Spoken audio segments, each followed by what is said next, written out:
트럼프 대통령이 불법 체류 이민자들이 사회보장 혜택을 받지 못하도록 하는 행정명령에 서명했습니다. 트럼프 행정부 출범 이후 4,700명의 유학생 비자 등록이 종료된 것으로 드러났습니다. 뉴저지 거주 한인 남성이 불법 무기 소지 혐의로 체포됐습니다. 뉴욕시경이 뉴욕 지하철에 쓰러져 있는 시신을 상대로 절도 및 성폭행 범죄를 저지른 용의자를 쫓고 있습니다. 뉴저지 뉴악에서 처음으로 16세, 17세 청소년들이 교육위원회 선거에 유권자로 참여했습니다. 애틀란타에 거주 중인 한 가족이 FBI를 상대로 피해보상 소송을 제기했습니다.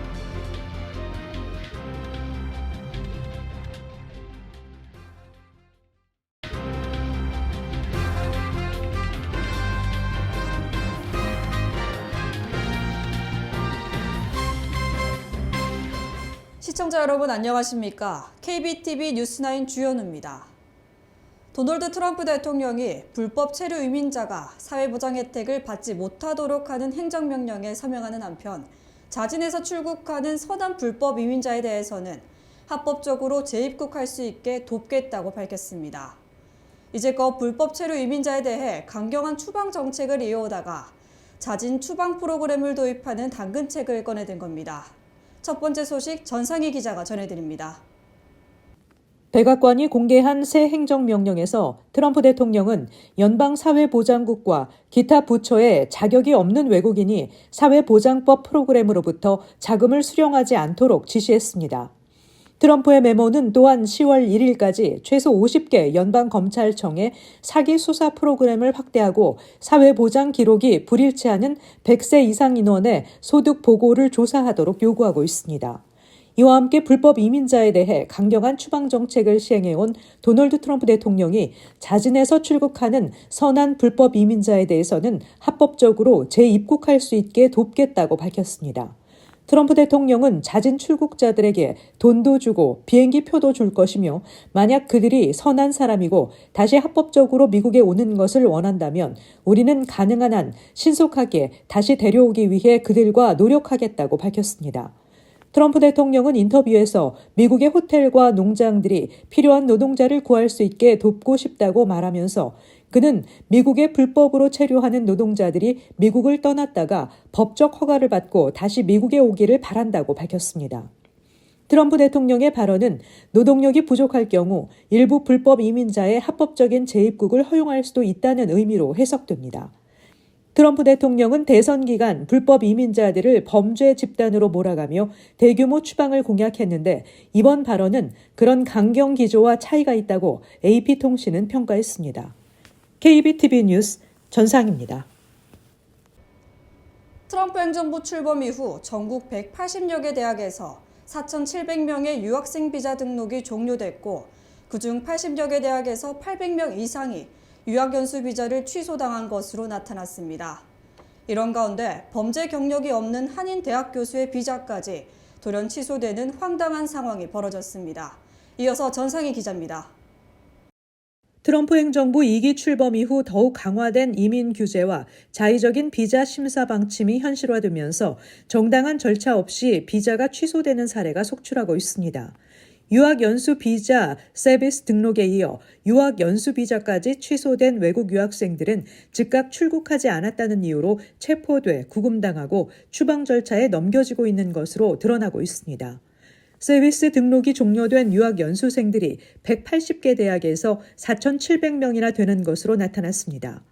유학연수 비자를 취소당한 것으로 통보받은 외국 유학생들은 80여 개 대학에서 800명을 넘은 것으로 대학총장협의회가 밝혔습니다.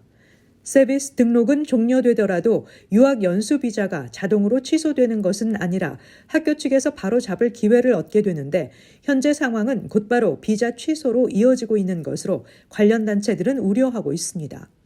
이런 가운데 휴스턴 대학에서 수학을 가르치던 한국 국적 교수의 비자가 갑작스럽게 취소돼 담당하던 수업을 마무리하지 못하게 됐다고 지역 매체들이 보도했습니다.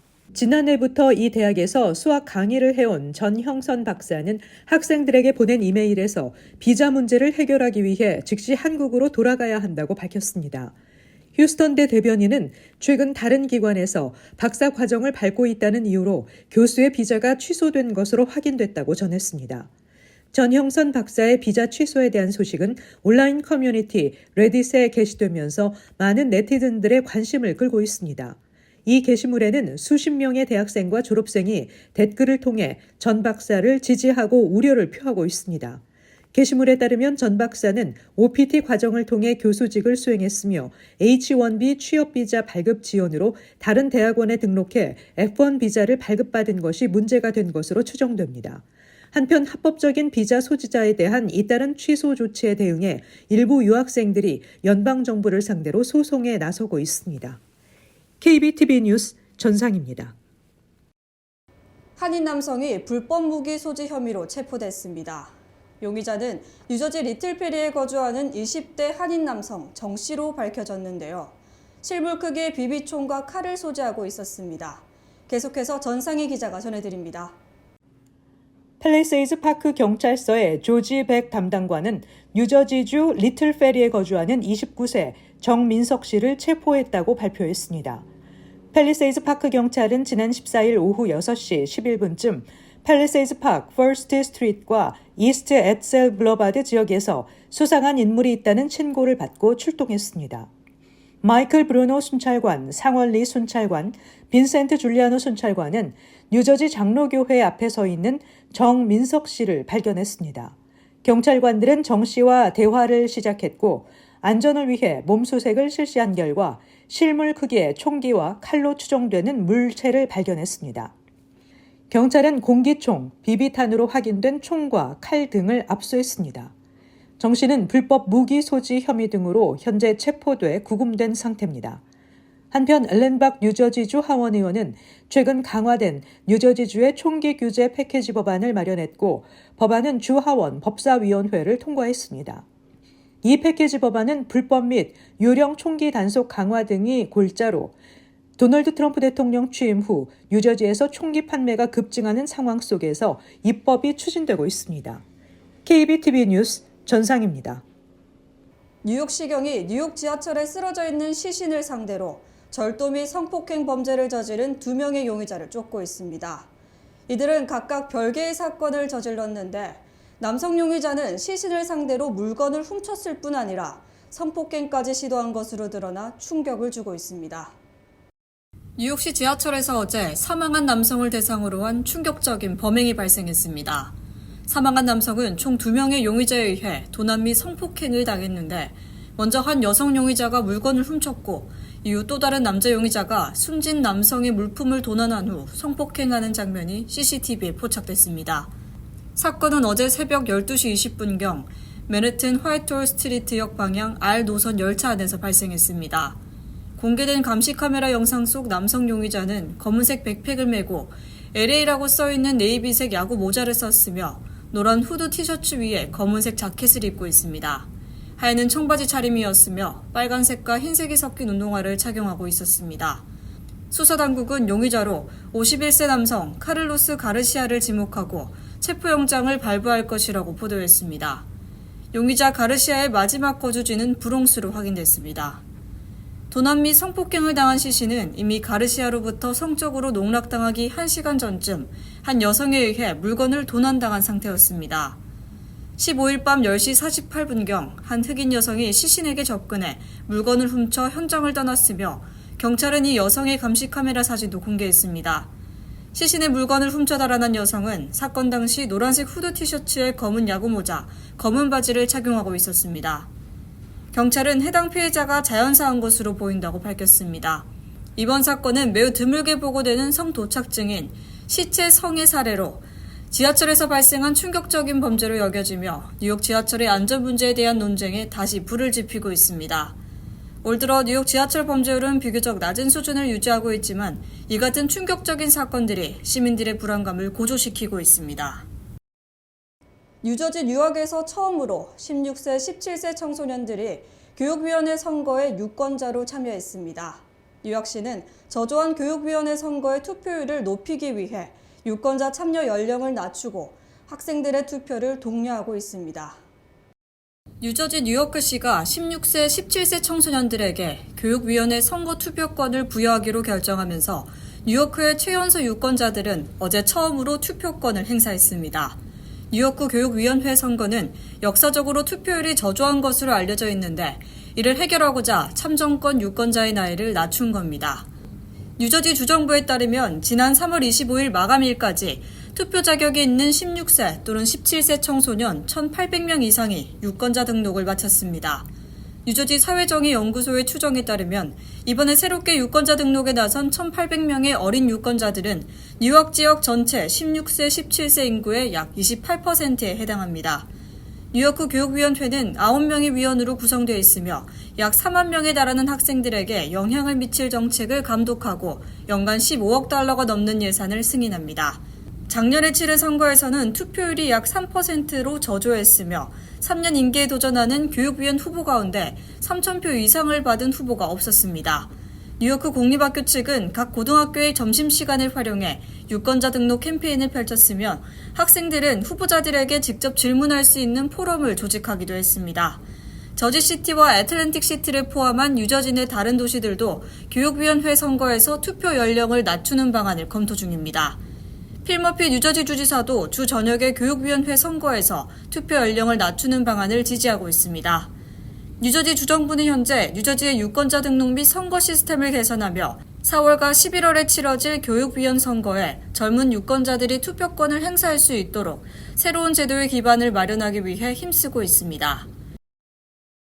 해마다 경찰 및 FBI가 잘못된 주소지를 급습하며 무고한 시민들이 수갑을 차고 자택이 훼손되는 등 금전적, 정신적 트라우마를 입는 사건이 꾸준히 발생하고 있습니다. 이에 애틀랜타에 거주 중인 한 가족이 FBI를 상대로 피해 보상 소송을 제기했습니다.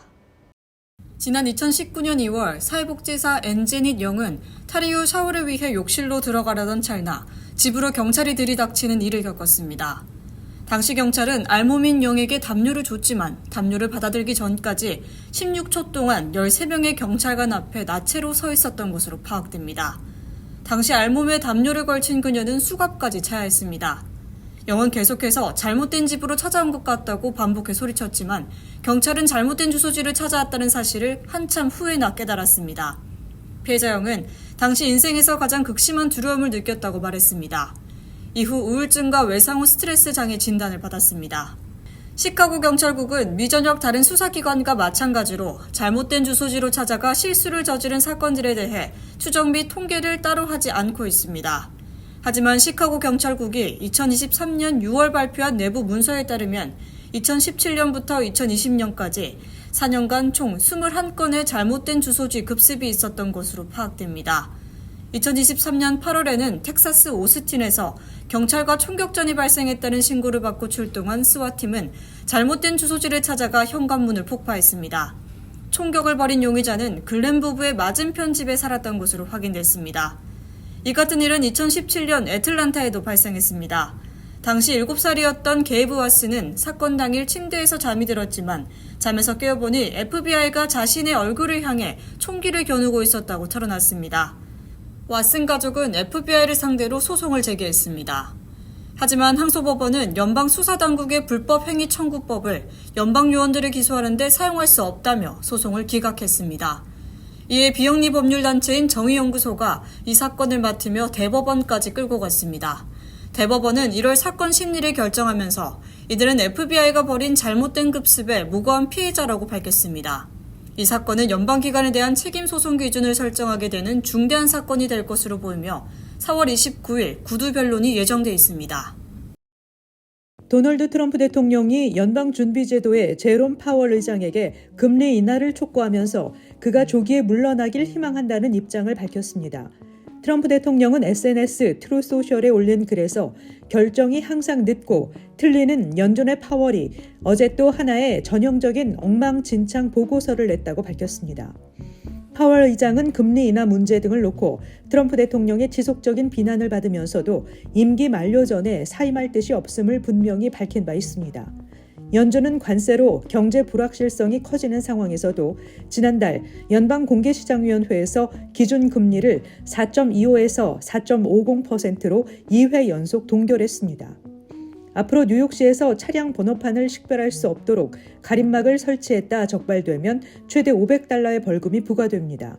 주차 차량의 경우 번호판과 차량 등록 스티커 등이 보이지 않게 차량 커버를 한 차량에도 $50의 벌금이 부과됩니다. 새 규정에 따르면 차량 번호판은 단단히 고정돼 있어야 하며 깨끗한 상태로 유지, 식별이 가능해야 합니다. 또한 번호판은 지면에서 12에서 48인치 높이에 위치해야 하며 유리나 플라스틱으로 덮는 것이 금지됩니다. 이와 함께 번호판이 사진이나 영상에 잡히지 못하도록 빛을 반사 혹은 굴절시키는 재료로 번호판을 덮어 번호를 왜곡하거나 변형해서는 안 됩니다. 주차 시에도 커버를 씌워 차량 번호판과 등록 스티커, 빈 또는 기타 식별 정보 등을 가려서는 안 됩니다. 일론 머스크가 주도하는 정부 효율화부 소속 인원들이 정부가 판매할 골드카드 특별 이민 비자 시스템을 구축하고 있다고 뉴욕타임즈가 보도했습니다. 트럼프는 이달 초 기자들에게 자신의 얼굴, 자유의 여신상, 흰 머리 독수리가 들어간 플라스틱 카드를 보여주며 2주 안에 공개된다고 밝혔습니다. 하워드 러트닉 상무부 장관은 지난달 20일 한 팟캐스트에 출연해 골드카드에 관해 설명하면서 이미 1,000개를 팔았다고 말했습니다. 통상적인 이민 심사 절차는 최대 수년이 걸릴 수 있지만 정부 효율화부가 구축하는 골드카드 시스템은 구매자에 대한 영주권 승인 절차를 2주 이내로 단축할 전망입니다. 도널드 트럼프 행정부가 중국발 소액 소포에 대한 면세를 다음 달 2일부터 폐지할 예정인 가운데 중국 전자 상거래 업체 테무와 패스트 패션 업체 쉬인이 오는 25일부터 가격을 인상하기로 했습니다. AP통신은 두 회사가 별도 공지를 냈지만 그 내용은 거의 같았다며 경쟁사들이 같은 공지문을 게시한 이유는 불분명하다고 전했습니다. 테무와 쉬인의 가격 인상 공지는 미국이 다음 달 2일부터 중국발 $800 미만 수입품에 120%의 관세를 부과할 예정인 가운데 나왔습니다. 미국 세관은 하루 평균 400만 개 이상의 저가 면세 소포를 처리하고 있습니다. 잠시 후 커뮤니티 브리핑을 전해드립니다.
이어서 환율과 증시 전해드립니다.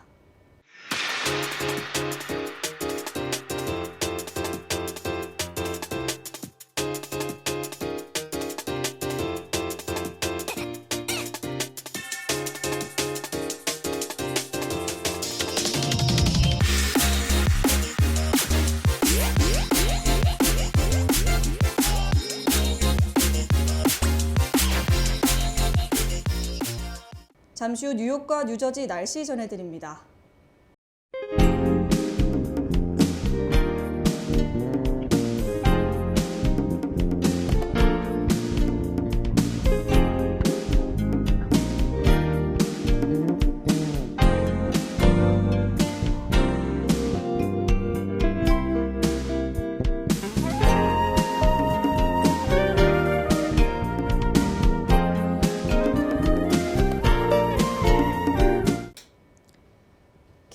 KBTV 뉴스9 여기서 마칩니다. 오늘도 시청해주신 여러분 고맙습니다.